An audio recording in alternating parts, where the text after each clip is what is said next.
उज्जैनी नगरी में एक ब्राह्मण अपनी पत्नी सुशीला के साथ निवास करता था। वह राजा विक्रमादित्य के यहाँ नौकरी करता था, लेकिन राजा ने कभी उससे कोई कार्य नहीं लिया। वर्षों तक राजा के धन पर जीवन व्यतीत करने के बाद एक दिन ब्राह्मण ने अपनी पत्नी से चर्चा की कि राजा के ऋण से कैसे मुक्त हुआ जाए।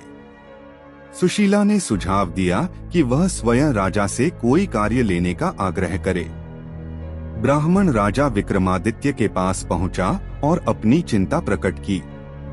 राजा ने कहा कि वह ब्राह्मणों से कोई कार्य नहीं लेते, परंतु ब्राह्मण के आग्रह पर उन्होंने उसे गंगा स्नान कर अमृत कलश लाने का कार्य सौंप दिया।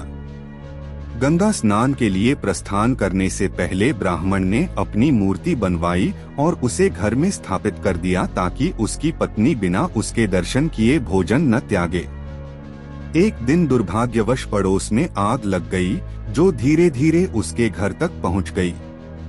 सुशीला अपनी मूर्ति के समक्ष विलाप करती रही, लेकिन आग की लपटों में जलकर अपनी प्राण त्याग दिए। जब राजा विक्रमादित्य को इस घटना की जानकारी मिली तो वे अत्यंत व्यथित हुए। ब्राह्मण जब लौटा और अपनी पत्नी की मृत्यु का समाचार सुना तो क्रोधित होकर राजा के दरबार में पहुंचा और अपनी पत्नी को पुनः जीवित करने की मांग की। राजा ने ब्राह्मण को 1 माह का समय मांगकर उसे आश्वस्त किया। राजा विक्रमादित्य ने अपनी जिम्मेदारी मंत्रियों को सौंपी और अमृत की खोज में निकल पड़े। अपनी यात्रा के दौरान वे एक गांव पहुंचे जहां एक वृद्धा अपने पुत्र के वियोग में दुखी थी। उसका बेटा दुर्जन राजा वीरसेन के महल में कार्यरत था और वर्षों से घर नहीं लौटा था।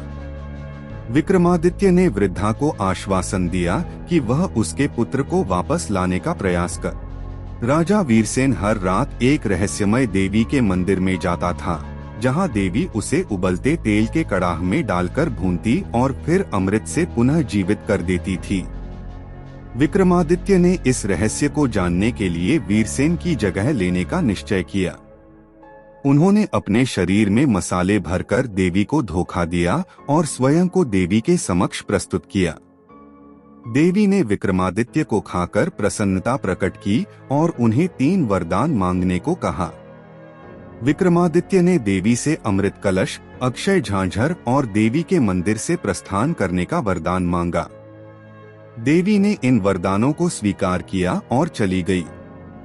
राजा विक्रमादित्य ने वीरसेन को अक्षय झांझर प्रदान की, जिससे वह प्रतिदिन दान कर सकता था। इसके पश्चात विक्रमादित्य उज्जैनी लौटे और ब्राह्मण की पत्नी के अवशेषों पर अमृत छिड़का।